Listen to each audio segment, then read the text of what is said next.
बार सच बोलने की जो है, झूठ बोलकर हम किसी के लिए अच्छा कर सकते हैं, ठीक है। अब जैसे कि आपके साथ कोई ऐसा इंसिडेंस होता है कि जहाँ पर आपके झूठ बोलने से दूसरे की या आपके सच बोलने से दूसरे की लाइफ बर्बाद हो सकती है, लेकिन अगर आप झूठ बोलते हैं तो उनकी लाइफ अच्छे से चल सकती है। तो आप कौन-सा रास्ता अपनाओगे? सच बोलने का या झूठ बोलने का? वैसे तो सच बोलना अच्छी बात है, लेकिन कई बार क्या होता है कि हमारे सच बोलने से किसी दूसरे व्यक्ति को नुकसान हो सकता है, जबकि झूठ बोलने से उस व्यक्ति का फ़ायदा हो सकता है। अब एक एग्ज़ाम्पल लो, मान लो कि आपकी एक फ्रेंड है, आपके फ्रेंड का एक हस्बैंड है, आपको पता है कि उसके हस्बैंड का अफ़ेयर किसी और के साथ चल रहा है, ठीक है? आपकी फ्रेंड आपसे पूछती है कि मतलब कैसा लगता है मेरा हस्बैंड, मतलब उसके बारे में कुछ एक्स्ट्रा चीज़ें आपको पता है क्या? अब आपको तो पता है कि उसका किसी और के साथ अफ़ेयर है, लेकिन आपको ये भी पता है कि अगर आपने अपनी फ्रेंड से सच बोल दिया कि आपके हस्बैंड का कहीं और अफ़ेयर है, तो उनकी शादी टूट जाएगी, तलाक हो जाएगा और सफ़र उनके जो बच्चे हैं उनको भी करना पड़ेगा। तो उस टाइम पे आप क्या बोलोगे? झूठ बोलोगे, क्योंकि उस टाइम पे झूठ बोलने में भी तो उसकी भलाई है ना।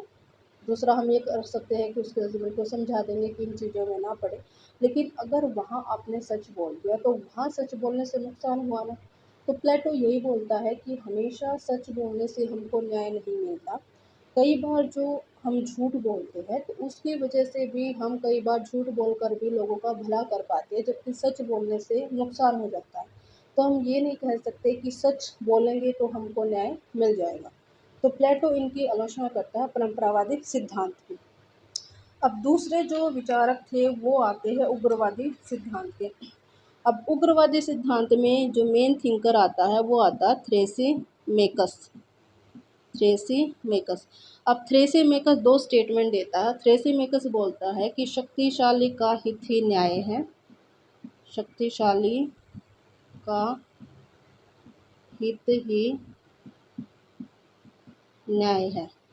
दूसरा वो बोलता है कि जो अन्याय है वो न्याय से अच्छा है।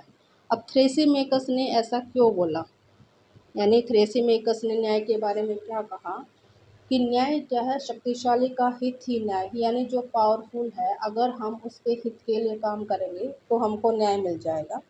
दूसरा थ्रेसीमेकस बोलता है कि जो अन्याय है वो न्याय से अच्छा है। पहले हम उसकी फर्स्ट स्टेटमेंट लेते हैं कि शक्तिशाली का हित ही न्याय है। जैसे कि एग्जाम्पल लो, मान लो एक राजा है। अब थ्रेसिमेकिस क्या बोलता है कि जो राजा है वो पावरफुल है। अब राजा जैसा जैसा चाहता है वैसा वैसा हम करते जाएंगे तो हमारे साथ चीज़ें ठीक होती जाएंगी। अगर हमने राजा के खिलाफ जाना स्टार्ट कर दिया तो राजा हमारे साथ कुछ भी गलत कर सकता है। तो हम पावरफुल व्यक्ति के अकॉर्डिंग अगर हम काम करते जाएंगे तो हमको न्याय मिल जाएगा। इसलिए थ्रेसिमेकस बोलता है कि राज्य में राजा पावरफुल है, और राजा पावरफुल है तो राजा हमेशा अपने हित के लिए काम करेगा और जनता को भी उसके अकॉर्डिंग काम करना चाहिए, तभी वो न्याय प्राप्त कर पाएंगे। अगर उसके अगेंस्ट जाएंगे तो पावरफुल है और उनके साथ कुछ भी कर सकता है। तो थ्रेसिमेकस क्या बोलता है कि शक्तिशाली का हित ही न्याय है, यानी शक्तिशाली के हित में अगर हम कार्य करेंगे तो हमको न्याय मिल जाएगा। दूसरा थ्रेसिमिकस क्या बोलता है कि अन्याय न्याय से अच्छा। अब उसने ऐसा क्यों कहा कि अन्याय न्याय से अच्छा है? अब इसके लिए आप एग्जांपल ले सकते हो कि आपने देखा होगा कि एक सीधा साधा बंदा होता है, एक चालाक टाइप का बंदा होता है। तो हमेशा जो नुकसान में रहेगा वो सीधा साधा बंदा रहेगा, चालाक व्यक्ति हमेशा प्रॉफिट में रहेगा। मान लो दो व्यक्ति हैं, दो व्यक्तियों ने अपना व्यापार शुरू किया और जब प्रॉफिट बाँटने की बारी आएगी ना तो चालाक व्यक्ति ज़्यादा प्रॉफिट ले जाएगा, बजाय कि जो सीधा-साधा व्यक्ति है। सीधे-साधे व्यक्ति को प्रॉफिट कम मिलेगा। तो फ़ायदा किसको हुआ? चालाक व्यक्ति को हुआ। फ़ायदा किसको हुआ? जो अन्यायी था। फ़ायदा किसका हुआ? जो गलत काम कर रहा था। दूसरा एग्ज़ाम्पल ले सकते हो कि मान लो 2 फ्रेंड थे, दोनों ने यूपीएससी क्लियर किया, दोनों अच्छी पोस्ट पे चले गए।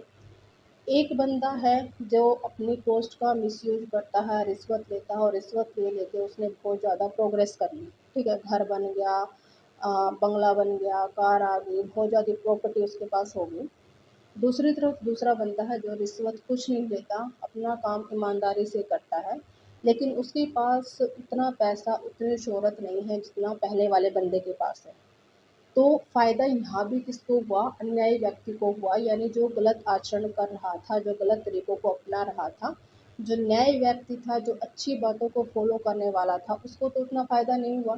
तो थ्रेसिमेकस क्या बोलता है कि जो अन्याय है वो न्याय से अच्छा है, इसलिए थ्रेसिमेकस ने ऐसा बोला। अब प्लेटो इसकी आलोचना करता है। प्लेटो थ्रेसिमेकस की आलोचना में क्या कहता है, आलोचना करता है। पहला तो ये बोलता है कि शासक एक कलाकार है। शासक क्या है, एक कलाकार है। इसका क्या मतलब है, जैसे कि ये थ्रेसिमेकस ने जो पहले स्टेटमेंट दी थी कि राज्य में राजा पावरफुल है और राजा पावरफुल है तो उसके हित में ही हमको कार्य करना होगा, तभी हमको न्याय मिल पाएगा। और राजा हमेशा अपने प्रॉफिट में काम करेगा, जनता के प्रॉफिट में काम नहीं करेगा। लेकिन प्लेटो क्या बोलता है कि शासक जो है कलाकार की तरह है। अब कलाकार क्या करता है, कलाकार जो भी चीज़ बनाता है उस चीज़ को अच्छा करने की कोशिश करेगा। मान लो आपने कोई चीज़ बनाई, तो उस चीज़ को आप अच्छा बनाने की कोशिश करोगे या फिर ये कोशिश करोगे कि इसको ख़राब कैसे मैं बनाऊँ। जैसे कि एक कुम्हार है, कुम्हार मिट्टी के बर्तन बनाता है, खिलौने बनाता है। तो आज उसने जो मिट्टी का बर्तन बनाया है वो एक कलाकार है, तो वो उस बर्तन को आने वाले दिनों में अच्छा बनाने की कोशिश करेगा या ये सोचेगा कि इस बर्तन को मैं ख़राब कर दूँ। हर व्यक्ति यही तो सोचता है कि उसने आज ऐसी अच्छी चीज़ की है तो उसको और अच्छा कैसे किया जाए, ठीक है। तो प्लेटो यही बोलता है कि जैसे कि एक कलाकार होता है, एक कलाकार हमेशा अपनी कला को सुधारने की कोशिश करता है, जो चीज़ उसने बनाई है उसको और अच्छा करने की कोशिश करता है। उसी तरह शासक भी क्या है, एक कलाकार है और वो भी अपनी कलाकृति को अच्छा बनाने की कोशिश करता है। अब शासक के लिए उसकी कलाकृति क्या है, उसकी प्रजा है। अब वो प्रजा के अगेंस्ट, जैसे कि थ्रेसिमेकस ने